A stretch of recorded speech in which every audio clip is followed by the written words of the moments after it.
he's really cooled off. He only has 13, but he's off to a real hot start, as that one missed low.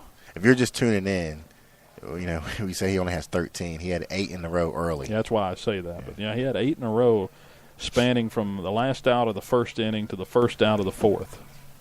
So, and then he came back and struck out the last batter of the fourth inning. He just gave up a ground out in between. 1-1 the count after time called by Parker. Parker, a former pitcher or starter in this ball game. Swing and a miss. 1 ball, 2 strikes, and going into this at bat, he's the lone person to have not struck out, but now facing a 1-2 count. I mean, he has a good chance of striking out the side here. I just think Tazewell feel like this game is over and kind of just ready to go home at this point. Dixon from the stretch, a 1-2 count. As he fires to the plate, strike 3, swinging in the dirt, and Mouse will apply the tag, go strike out, and a 2 unassisted. It's kind of like that's what I'm talking. That wasn't really a good at bat there. Kind of swinging at some pitches that should have taken there, but as a high school kid, you get frustrated when you're not getting hits.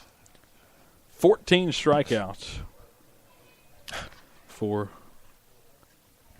Jordan Dixon this afternoon, as this one missed low. 1-0 the count. Is it fair to say that you already have your player of the game? I believe we're coming close, don't you, to our player of the game?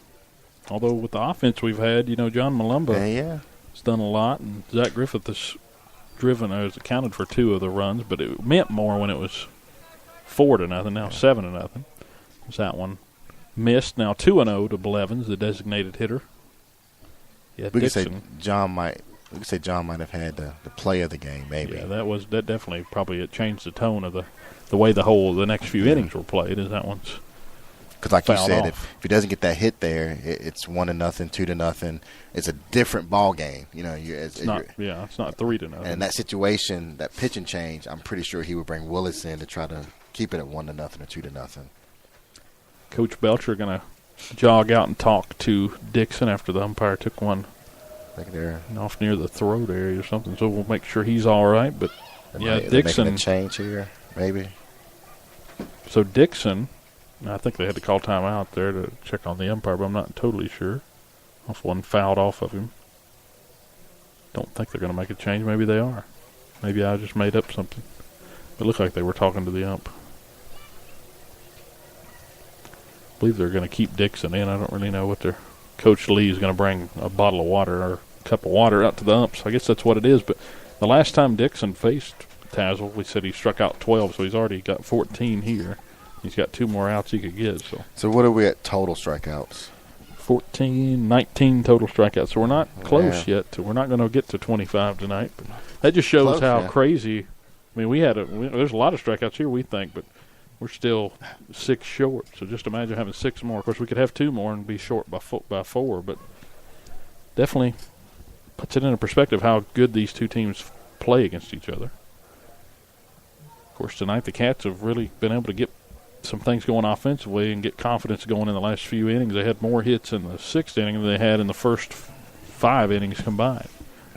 But that goes to show you, because we had 3 in the 4th. It's just taking advantage of the situations. You score 3 runs on 1 hit in that 4th inning. Well, good teams, and we are a good team. Good teams, what you do is you just got to hang around for those first few innings. And then that situation, that 4th inning where we was in those situations, you just got to get like that one big hit. And John got that big hit tonight. And Tazewell had a few situations, but they just haven't been able to develop anything.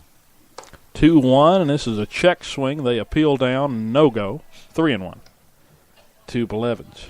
As we're back into play, we had timeout called there for the umpire. Powers waits on deck. This one misses, ball 4. Dixon's walked 3 on the afternoon. As now they'll turn to Braden Powers to come up and grab a bat for Tazewell. 0 for 2 with a strikeout and a fly out to center. Now, I will say that if you are Tazewell right here, you get a couple hits, maybe get a couple runs on the board, and that kind of leaves with some confidence here. Because this team's got to go and hit the road again tomorrow and go to Richlands, which isn't too far away, as it's a called strike. 0-1 to Powers. That remake from what they were supposed to play the game yesterday. They'll play the Blue Tornado tomorrow afternoon. So you got to have a quick turnaround as this one's fouled back. 0-2. The Bearcats will face Richlands at Richlands on Thursday. So both teams will face Richlands in the span of the next 2 days. So should be interesting. You got to wonder how much pitching Richlands will have left come Thursday, or who they'll pitch tomorrow if they save it. 0-2 count. Runner at first. One down here in the top of the 7th. Cats lead 7-0 as that one's fouled back near the press box. 0-2 still to Powers. Dixon trying to complete another shutout performance. Only gave up one hit last year. He's only allowed one hit so far earlier this year. Last meeting. He's only allowed one hit this inning. Is this one a pop fly to Davidson? It could be a double play, and it is. A line out, and it goes back to first. A 4-3 double play on a line out to end the ball game. Just not paying attention there.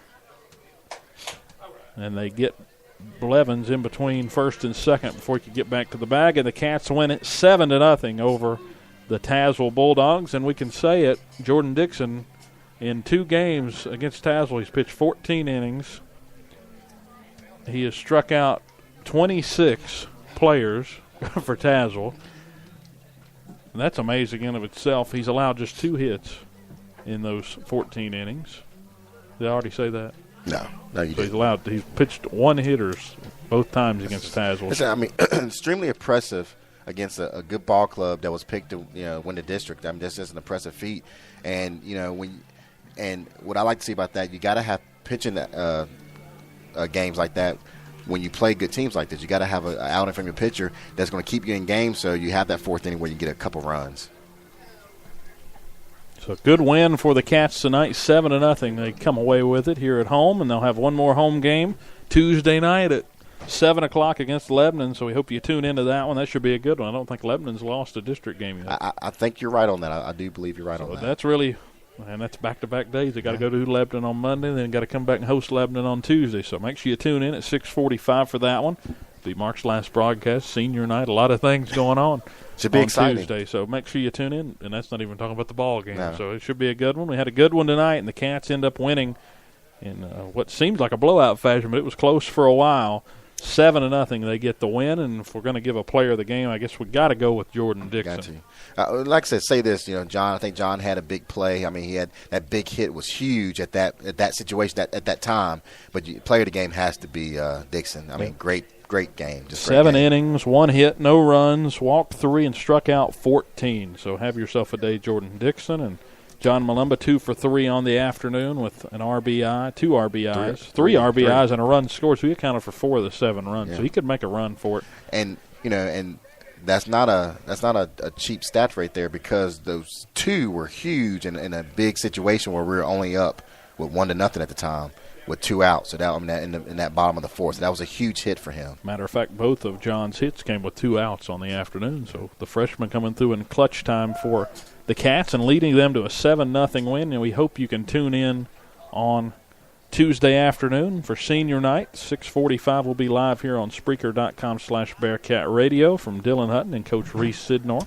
We thank you for listening in to the action here at Boyce Cox Field. And good night. We'll see you on Tuesday as the Cats take on the Lebanon Pioneers. 7-0 Bearcats win it over Tazewell and move to 6-0 in Southwest District play. I want to thank my mommy for loving me so much, for taking me to the doctor when I broke my foot, for leaving me alone when I wanted to be alone. And now, as a grown